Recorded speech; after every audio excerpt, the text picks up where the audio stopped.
Untouched topic ہے، جس کو چھوا نہیں گیا ہے، اس ٹاپک پہ مجھ کو کام کرنا ہے۔ وہ تو ہم لوگ ہیں کہ الگ سے نئی تحقیق کچھ کرنا نہیں چاہتے ہیں، اس لیے اگر کسی نے کوئی دکان ڈال دیا، اس کی دکان چلنے لگی تو اس کے بازو ہم وہی دکان ڈال دیں۔ انہوں نے جوتے کی چپل کی دکان ڈال دی، دکان چلنے لگی تو ہم اس کے بازو میں دکان ڈال دیں۔ انہوں نے مدرسہ قائم کیا، مدرسہ چلنے لگا تو ہم بھی بازو مدرسہ قائم کر دیں۔ انہوں نے اسکول قائم کیا، اسکول چلنے لگا تو ہم بھی بازو اسکول قائم کر دیں۔ تو ہم لوگ دیکھا دیکھی اپنے بھائیوں کے کام کو ڈسٹرب کر رہے ہیں، یا اس کام کو دیکھ کر کے ہم کرتے ہیں۔ مگر ویگیانک وہ کہتے ہیں کہ نیا کام کروں، عجوبہ کام، جو کام کوئی نہیں کرتا ہو۔ یہ اگر مدرسہ چلا کے کام کر رہا ہے تو ہم کتابیں لکھ کر کے، کتابیں بانٹ کر کے، پھیلا کے وہ کام کریں گے۔ اب صاحب یہ مدرسہ چلا رہے ہیں، وہ کتاب لکھ رہے ہیں، ہم اسکول میں دینیات کا ایک چیپٹر ڈال کر کے، جو اسکول میں کروڑوں بچے جو میرے پڑھ رہے ہیں، جس کو سبحان ربی الاعلیٰ کہنا نہیں آتا ہے، ان بچوں کی جنت کی فکر کوئی نہیں کرتا ہے۔ یہ 3% بچے جو مدرسے میں پڑھ رہے ہیں، بیچارہ محنت مشقت کر کے اپنے بل پر امامت سنبھالتے ہیں، درس و تدریس کا ممبر سنبھالتے ہیں، پوری دنیا میں گھوم کر ہمارا کام کرتے ہیں۔ اسی کی روزی روٹی کی فکر ہمارے سارے لوگوں کو ہے۔ مولانا بنا دیں گے تو کیا کھائے گا، مولوی بنا دیں گے تو کیا کھائے گا، یعنی میرے کھانے کی فکر سب کے پیٹ میں ہے، اور سب گاہے بگاہے بولتے رہتے ہیں یہ فارغ ہونے والے حافظ کیا کھائیں گے، یہ فارغ ہونے والے مولانا کیا کھائیں گے۔ یا 3% بچے جو قرآن پڑھتے ہیں، قرآن سیکھتے ہیں، جنتی ہیں، دنیا نہیں بھی ملے تو 70-80 سال تو چٹکی میں گزر جاتے ہیں، مرنے کے بعد جنت اس کے لیے ہے، لیکن یہ دنیا میں کیا کھائیں گے، ان کی فکر سب کے پیٹ میں ہے، پیٹ میں درد ہوتا ہے سب کو، یہ کیا کھائیں گے۔ لیکن وہ 97% بچے جو اسکول کالج میں مسلمانوں کے پڑھتے ہیں، جو بچے D M, S P, barrister, lawyer, master, داروغہ سب بن رہے ہیں، مگر ان کو قرآن نہیں آ رہا ہے، ان کو صاحب نماز کے طریقے نہیں آ رہے ہیں، اس کو روزے کے فرائض و واجب مکروہات اس کو معلوم نہیں ہے۔ تو اب یہ بتائیے ان 97% بچوں کے لیے یہ دنیا ہی میں ڈی ایم بن کے کھا پی کے مر جائے گا، یہ جہنم کی آگ میں جلے گا، ان کی ساری نمازیں قضا ہو رہی ہیں، یہ نماز پڑھتا بھی ہے تو نماز ہو نہیں رہی ہے، تو سورہ فاتحہ پڑھنا نہیں آ رہا ہے۔ یہ مسلمان کو ان کی جنت کی فکر نہیں ہے۔ یہ 97% بچے یہ جنت کیسے جائیں گے، ڈی ایم بننے کے بعد بھی جہنم میں جلیں گے، آئیس آفیسر بننے کے بعد بھی جہنمی ایندھن بنیں گے، ان کے بارے میں کسی کو کوئی چنتا نہیں ہے۔ یہ 3% بچہ جو مدرسے میں پڑھتا ہے، جو ادھوگ پتی سے اچھا کھاتا ہے، اچھا رہتا ہے، مولانا احمد یار خان نہیں، وہ کہتے ہیں کہ آج سے 90 سال پہلے جب میں پڑھنے کے لیے مدرسے میں جاتا تھا تو میرے سارے ساتھی کہتے تھے مدرسے میں پڑھ کے کیا ملے گا، مال کہاں سے لاؤ گے، پیسہ کہاں سے کماؤ گے۔ ہمارے اکثر ساتھی مدرسہ چھوڑ کے اسکول چلے گئے، وہاں جائیں گے، میٹرک پاس کریں گے، انگریزوں کا دور ہے، وہاں نوکری ملے گی، سب چلے گئے وہاں، مگر میں نے مدرسے کو نہیں چھوڑا۔ تو اب کہتے ہیں الحمدللہ جتنے ساتھی میرے ساتھ چھوڑ کے اسکول چلے گئے وہ سب نوکری کے لیے پریشان ہیں، مارے پھر رہے ہیں، اس کو جاب نہیں ہے، دانے دانے کو ترس رہے ہیں، اور میں نے حدیث پڑھی، قرآن پڑھا، الحمدللہ اس کے مقابلے میں زیادہ روزی بھی مل رہی ہے، زیادہ عزتیں بھی مل رہی ہے، زیادہ روزی بھی مل رہی ہے، زیادہ عزتیں بھی مل رہی ہیں۔ یہ جو فکر آج سے 80 سال پہلے تھی وہی سوچ آج بھی کام کر رہی ہے۔ یہ مدرسے میں پڑھنے والے بچے کھائیں گے کیا؟ تو ٹھیک ہے ہمارے کھانے کے بارے میں فکر مت کیجئے، چونکہ واللہ اللہ تبارک تعالی زبردست روزی دینے والا ہے۔ ان اللہ والرزاق ذو القوۃ المتین وما من دابۃ فی الارض الا علی اللہ رزقها۔ جب اللہ تعالیٰ سانپ، بندر، چچندر، کافر، مشرک سب کو روزی دیتا ہے، تو جو ان کے دین کا کام کرے گا اس کو ان کے مقابلے میں زیادہ احسن طریقے سے روزی ملے گی۔ حضور نے کہا تھا وادی بنا میں جو اپنے پیچھے دین کا غم لگا لیتا ہے اللہ اس کی دنیا کا کفیل اور ذمہ دار ہو جاتا ہے، اور جو اپنے پیچھے دنیا کا غم لگا لیتا ہے اللہ اس کی نگاہوں کے سامنے مفلسی کے دروازے کھول دیتا ہے، پھر وہ اسی راستے میں چل پڑتا ہے، کہیں بھی جا کے مر جائے اللہ کو اس کی کوئی پرواہ نہیں ہوتی ہے، پیسہ کماتا جاتا ہے، مفلس ہوتا جاتا ہے، اور یہاں جو دین کا غم لگا لیتا ہے ہے اللہ اس کی دنیا کا کفیل اور ذمہ دار ہو جاتا ہے. ذرا غور سے سنیے, جان ڈیون پورٹ نے جو کہا کہ عربی مدارس کے علماء یورپ کی سائنس کے باپ کہے جانے کے مستحق ہیں, ذرا غور سے سنیے. تھائی لینڈ کی راجدھانی بینکاک کا وہ پروفیسر, انہوں نے اناٹومی کا ہیڈ آف دی ڈپارٹمنٹ ہے, وہ انہوں نے کہا کہ ایک چیپٹر ہے جس پر آج تک کام نہیں ہوا ہے, ہم اس پر کام کریں گے. یہ ہے ویگیانکوں کی سمجھ کہ جس پر کام نہیں ہوا ہے اس پہ کام کرنا ہے. انہوں نے ایک ٹاپک دیکھا کہ درد کا احساس کہاں ہوتا ہے, اس پر کام کسی نے نہیں کیا, میں کروں گا. پیٹ پر کام ہوا ہے, انٹسٹائن پہ کام ہوا ہے, اسٹمک پہ کام ہوا ہے, لنگز پہ کام ہوا ہے, صاحب وینز پہ کام ہوا ہے, برین پہ کام ہوا ہے, آئی پہ کام ہوا ہے, نوز پہ کام ہوا ہے, سب پہ کام ہوا ہے. لیکن ایک ڈپارٹ ہے جو درد کا احساس چمڑے میں ہوتا ہے یا ہڈی میں یا جلد میں یا گوشت میں, کہاں, اس پر میں کام کروں گا. دماغ چلایا, محنتیں کی, انہوں نے ایک موٹی سی کتاب لکھی, 10 سال لگ گئے اسے. دماغ جلا جلا کے ہم کو تو پیٹ کیسے پالنا ہے, مدرسے سے نکل کے ملیا چلے جائیں, وہاں سے جا کے کچھ نہ کچھ داڑھی موچ منڈ ڈالیں, نماز چھوڑ دیں, بس دو نوکری مل جائے, آرام سے کھائیں پیئیں, بس مر جائیں. یعنی یہ سوچ نہیں کہ روزی ملے, احسن طریقے سے ملے, مگر دینی خدمت کے سائے میں ملے. تلوار کے سائے میں کسی کی روزی ہے, امر بالمعروف کے سائے میں کسی کی روزی ہے, کہ مدرسہ سنچالن کے پیچھے کسی کی روزی ہے. آخرت مد نظر دماغ کے سامنے رہے, باقی دنیا آسان ہو جائے گی. یہاں صرف دنیا ہی دماغ کے سامنے ہے, اس لیے دنیا ٹف اور مشکل ہوتی جا رہی ہے. یہ ویگیانکوں سے سیکھیں, نیوٹن سے, آئنسٹائن سے, جیل بیئر سے, ہینری فورڈ سے. ان لوگوں نے جو کام کیا ہے, مکان دکان نئی داڑیاں بڑھ گئی, یہاں تک سر کے بال بڑھ گئے, کمر تک ناخن لمبے ہو گئے, مگر وہ پڑے ہوئے ہیں, تجربہ گاہ میں پڑے ہوئے ہیں. اب آج ہم نہیں جانتے کہ نیوٹن کے پاس کتنی دولت تھی. آئنسٹائن جو اس دور جدید کا سب سے بڑا ویگیانک ہے, جو پوری دنیا میں جن کے فالوور موجود ہیں, ان کا مکان کیسا تھا, ان کے پاس کتنی زمین تھی, وہ کھانا کیسے کھاتے تھے, کوئی نہیں جانتا. اقبال کے پاس زمین کتنی تھی, اقبال کھانا کیسے کھاتے تھے, شیکسپیئر کھانا کیسے کھاتے تھے, ولیم ورڈسورتھ کھانا کیسے کھاتے تھے, کوئی نہیں پوچھتا ہے. صاحب امریکہ کے پریزیڈنٹ جنہوں نے امریکہ کی جدید تعمیر کی ہے, ابراہیم لنکن, وہ کیسے تھے, ان کا گھر کہاں تھا, کتنی زمین اس کے پاس تھی, نہیں کوئی نہیں پوچھتا. آج کوئی نہیں پوچھتا کہ اعلیٰ حضرت کے پاس کتنی زمین تھی, وہ باپ کی زمین پہ کتنی زمین کو بڑھایا, کتنی زمین کو بیچا, وہ کیسے کھاتے تھے, کیسے گھر بناتے تھے, کیسے دونوں بچوں کو پالا, کیسے 5 بیٹیوں کو پالا, کیسے ان کی شادی کرائی. جب بندہ بہت بلندی پہ پہنچ جاتا ہے, یہ سب چھوٹے چھوٹے کام سب پسے پش چلے جاتے ہیں. بندہ نہیں دیکھتا کہ وہ کہاں رہتا تھا, وہ کیا کھاتا تھا, وہ کہاں کتنے بچے تھے, کون اس کا داماد تھا. ان کا کام دکھتا ہے کہ اعلیٰ حضرت نے اس بلندی پہ پہنچ کے کتنے کروڑ مسلمانوں کے جو ایمان کی رکشا کی ہے, احمد رضا کی خدمتوں کا جواب نہیں. غریب نواز نے 90 لاکھ کو ایمان دے کے احسان کیا, تو احمد رضا نے کروڑوں کو کافر ہونے سے بچا کے احسان کیا. لوگ کام دیکھتے ہیں, اب نہیں دیکھتے ہیں کہ ان کی بیٹی کہاں ہے, ان کی 5 بیٹی کا بچہ کہاں ہے, وہ کیا کھاتے تھے, وہ ان کا گھر کیسا تھا, کچھ نہیں. کام کے سامنے ساری چیزیں ثانوی حیثیت رکھتی ہیں. جس کے پاس کوئی کام نہیں ہے, اسی کو 40 لاکھ روپیہ دے دو, گھوس دے دو, نوکری لے لو, 1 لاکھ مہینہ کماؤ, آرام سے پیٹ میں سب ڈالتے رہو, تو اونچا کر دو. اس کے بعد کیا ہے کہ صاحب شوگر کی بیماری, ہارٹ کی بیماری, ساری بیماری لے لو اور ادھر ادھر کرو. یہ سارا کام جو چھوٹے لوگ ہوتے ہیں اس کا کام ہوتا ہے. حضرت خوانے دو, حضرت سبحان اللہ, علامہ و مولانا مفتی بختیار الدین صاحب, سبحان اللہ, سبحان اللہ, سبحان حضرت علامہ مفتی بختیار الدین صاحب, سبحان اللہ, نعرہ تکبیر. یہ دیکھیں حضور سید بختیار الدین صاحب کا تشریف لیا, ماشاءاللہ. صدر الافاضل کا نام ساری دنیا جانتی ہے. اعلیٰ حضرت کا داہنا بازو بن کر جنہوں نے مسلک اہل سنت کی خدمت کی, ان کو تو ہم لوگوں نے نہیں دیکھا, ان کی نسل کا شہزادہ یہاں موجود ہے جس کو ہم لوگ دیکھ رہے ہیں. ان کے آباء و اجداد نے بہت بڑی خدمتیں کی ہیں. اللہ تبارک و تعالی ہم اس سرزمین کو آباد رکھے, بزرگان دین کے فیضان سے مالا مال فرمائے. ذرا زور سے بولیے سبحان اللہ. میری بات سمجھ میں آ رہی کہ نہیں آ رہی آپ لوگوں کو؟ بس ختم کر دوں, میں میرا کام تمام ہو گیا, لیکن یہ بات پوری تو پہلے میں کر دوں. ایک ایک جملے میں روشنی کی کرن ہے.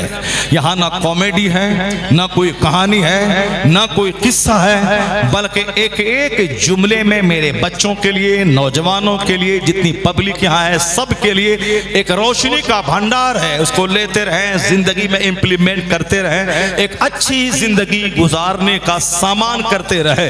کامیڈی سننے سے کوئی فائدہ نہیں ہے، قصہ کہانی سننے سے کوئی فائدہ نہیں ہے، بلکہ جو آپ کے موٹیویشنل باتیں ہیں، جو آپ کو پریرک شکتی دیتی ہوں، جو آپ کی زندگی میں ایک جذبہ اور تحریک پیدا کرتی ہوں، وہ باتیں ہی باتیں ہیں۔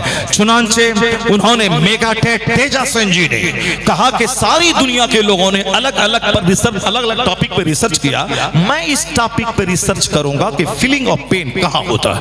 انہوں نے اس کے لیے 10 سال کا ٹائم نکالا، دماغ جلایا، سوکھی روٹی کھایا، موٹا چھوٹا پہنا، آج جس کا چرچا یہاں میں کر رہا ہوں پوری دنیا میں ہو رہا ہے۔ کہاں پیدا ہوا، کیا کھایا، کہاں نوکری ملی، کتنا ٹاکا ملتا تھا، یہ تو ہم جیسے چھوٹے لوگوں کی کہانی بن گئی ہے۔ جس کو کوئی کام نہیں کرنا ہے، اپنے پیچھے کوئی کام چھوڑ کے نہیں جانا ہے، یہ لوگ کھانے پینے کے لیے آخری حد تک پہنچ جائیں گے، بس کھانا ہے، کمانا ہے اور مر جانا ہے۔ میگا ٹیجا سین ویگیانک دنیا کا ایک شاہکار، اس فیلڈ میں کسی نے فرق نہیں کیا ہے، مجھ کو کرنا ہے۔ انہوں نے شروع کیا، 10 سال 15 سال محنت کی، دماغ جلایا، ساری دنیا سے کٹ کر بند کمرے میں رہ کے کتابوں کی اسٹڈی کی، ایک چونکا دینے والا کام اس نے انجام دیا۔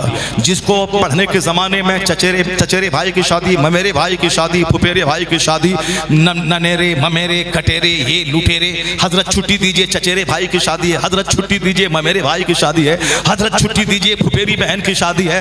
کوئی بڑا خطیب، بڑا محدث، بڑا مفسر، بڑا مناظر وہ کبھی نہیں بن پائے گا جو بات میں گھر جاتا ہو، جو ساری دنیا سے کٹ کے کتاب کو اپنا ٹائم دیتا ہو، وہی مفسر بنے گا، وہی محدث بنے گا، وہی بہت بڑا کام دنیا میں دے گا۔ جو چچیرے ممیرے پھپھیرے کٹیرے لٹیری کرتا رہے گا، وہ صرف لیفٹ رائٹ گھر مکان گھر مدرسہ کرے گا، کوئی بڑا کام نہیں کر پائے گا۔ یہاں صاحب جاڑے کے زمانے میں گاجر کا حلوہ کھائے گا اور صبح سویرے حلیم کھائے گا، کہاں کوئی مرے کی تیجا میں پہنچے وہاں بریانی کھائیں، بس کھا پی کر کے موٹا ہو کے مراد آباد سے چلا جائے گا، کسی لائق نہیں بنے گا۔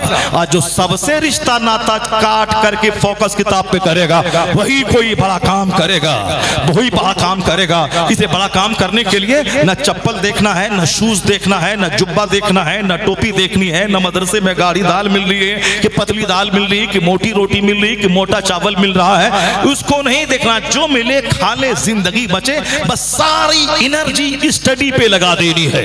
اگر اسٹڈی پہ لگا دیا، وہی بنے گا رائٹر، وہی بنے گا مصنف، وہی بنے گا اپنے دور کا بڑا ڈاکٹر۔ مدرسے کا پڑھا ہوا مسجد کا امام دلی کا جب متولی ستانے لگا تو وہ ایڈمیشن کروایا صاحب ہمدرد یونیورسٹی میں، 3 سال تک متولی نمازی کا سب کا ناز نخلا برداشت کیا، محنت کر کے اسٹڈی کی، BUMS کی ڈگری لی، دوسرے محلے میں کلینک کھولا، محنت کی رات دن اور بالکل تجربہ حاصل ہوا، کلینک میں بھیڑ لگنے لگی، لیکچررشپ کی جگہ خالی ہوئی، انہوں نے انٹرویو دیا، سلیکشن ہوا، پروفیسر بن گیا۔ وہاں 200 روپے مہینے میں امامت کرتا تھا، رکشہ چالک بولتا تھا ہٹا دیں گے، متولی بولتا تھا بھگا دیں گے، سیکریٹری بولتا تھا ہٹا دیں گے، لوٹا کیوں ٹوٹا ہے، یہاں سب کیوں مڑی ہوئی ہے، یہاں بلب کیوں ٹوٹا ہے، پنکھا کیوں ٹوٹا ہے، سب صرف امام صاحب کو غلام جیسے سمجھ رہا ہو۔ کہا 2-3 سال صبر کرتا ہوں، میں تیرا ناز اٹھاتا ہوں۔ اس کے بعد محنت بڑھا دی، نہ ٹھیک سے کھایا نہ ٹھیک سے سویا، ڈگری حاصل کی، اللہ نے وہ کامیابی